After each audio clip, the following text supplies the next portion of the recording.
নমস্কার বন্ধুরা, আশা করি আপনারা সবাই ভালো আছেন, সুস্থ আছেন। আমার চ্যানেলে আপনাদের আবারও একবার ওয়েলকাম জানাই।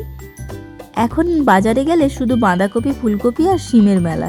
তাই আজ বাঁধাকপি ফুলকপি ছেড়ে বানিয়ে ফেললাম সর্ষে পোস্ত নারকেল কোড়া দিয়ে সুন্দর এই শিমের রেসিপি।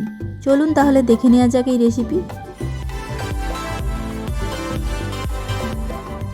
এর জন্য প্রথমে কয়েকটা শিম নিয়ে আমি শিমগুলো ভালো করে ধুয়ে নিয়েছিলাম। এরপর একটা ছুরির সাহায্যে বা বটির সাহায্যে এইভাবে শিমের এই খোসাগুলো ছাড়িয়ে নেবেন।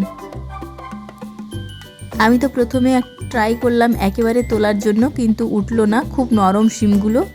এর জন্য ছুরি দিয়ে আস্তে আস্তে করে এইভাবে কেটে নিলাম।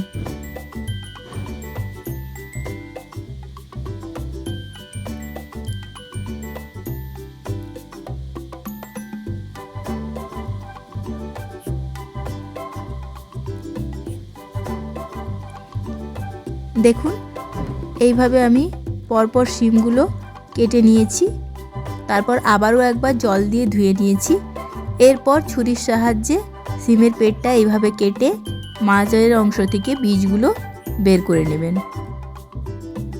শিমের এই বীজগুলো মিক্সার গ্রাইন্ডারে রেখে দেবেন। এই বীজগুলো আমরা ফেলবো না, এই বীজগুলো দিয়ে আমরা পুরটা বানাবো। দেখুন, এক এক করে সমস্ত শিমের বীজগুলো আমি বের করে নিয়েছি।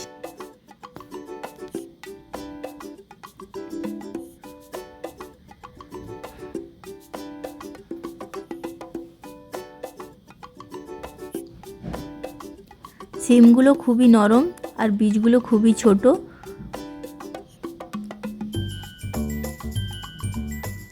এরপর মিক্সার গ্রাইন্ডারে আমি শিম বীজের সঙ্গে দিয়ে দেব কাজু। এখানে আপনারা এমনি বাদামও ব্যবহার করতে পারেন। এরপর এখানে দেব 1 চামচ পোস্ত,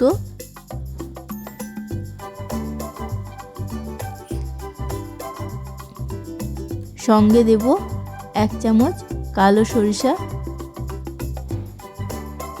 এরপর দেব নারকেল কোড়া এবং স্বাদ মতো নুন।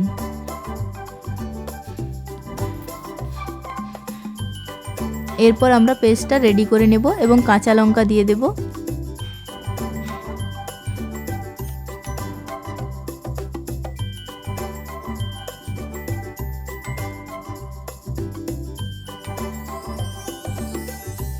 এরপর এক এক করে আমি শিমের মধ্যে পুরগুলো এইভাবে ঢুকিয়ে নেব।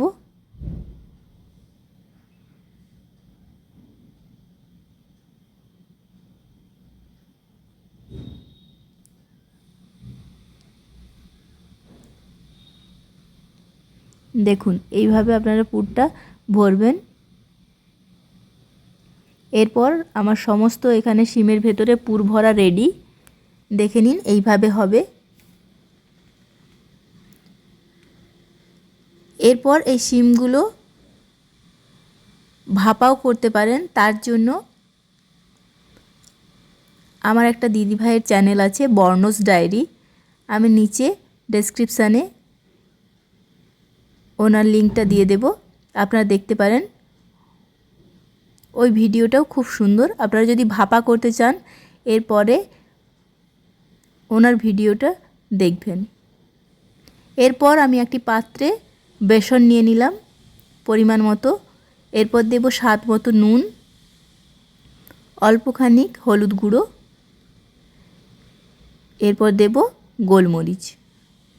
গোলমরিচের পাউডার দিয়ে জল দিয়ে ভালো করে পেস্টটা রেডি করে নেব।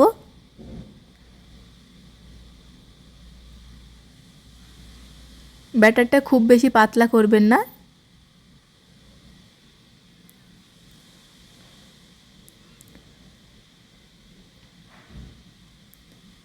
এখানে আমি অল্প অল্প জল দিয়ে ব্যাটারটা রেডি করে ফেললাম।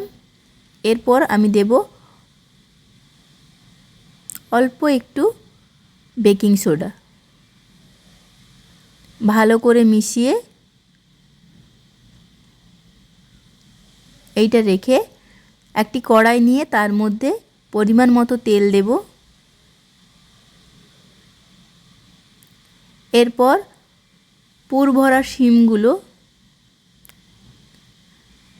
আমি ব্যাটারের মধ্যে ডিপ করে ভালো করে ডিপ করে নেবেন, এইভাবে লাগিয়ে নেবেন দেখুন। এরপর আমরা গরম তেলের মধ্যে ফ্রাই করে নেব। লো টু মিডিয়াম ফ্লেমে ফ্রাই করবেন, যাতে ভেতরের পুর এবং শিমগুলো খুব ভালোভাবে বয়েল হয়ে যায়।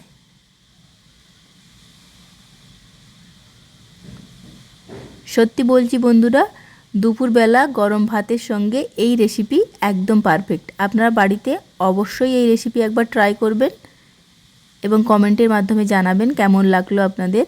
দেখবেন খেতে খুব সুস্বাদু হয়েছে।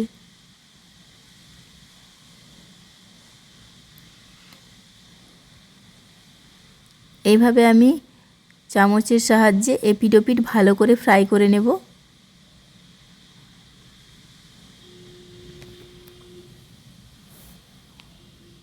দেখুন এখানে আমার ফ্রাই করা কমপ্লিট, একটি পাত্রে তুলে রাখলাম।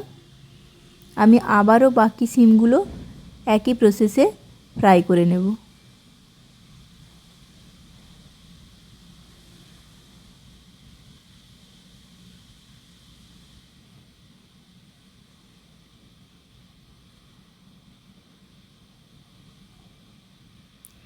যে কোনো সময়ে এই রেসিপি করে খেতে পারেন বাড়িতে, দেখবেন খেতে কিন্তু দুর্দান্ত লাগে।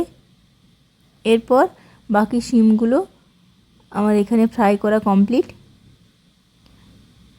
পাত্রে তুলে গরম ভাতের সঙ্গে অতিথি বা বাড়ির লোকজনদের সার্ভ করুন সুন্দর এই পোস্ত সর্ষে নারকেলের পুর ভরা শিমের এই দারুণ রেসিপি। দেখতে যেমন হয়েছে দেখুন, খেতেও কিন্তু দারুণ হয়েছে। আমি ভেতরের পুরটা আর শিমটা দেখিয়ে দিচ্ছি কেমনভাবে বয়েল হয়েছে দেখুন।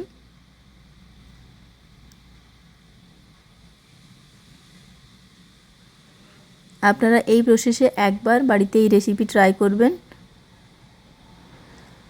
দেখবেন খেতে কিন্তু খুবই সুন্দর লাগে। আর ভিডিওটা ভালো লাগলে অবশ্যই লাইক কমেন্ট শেয়ার করতে ভুলবেন না, আর ভিডিওতে সাবস্ক্রাইব অবশ্যই করবেন।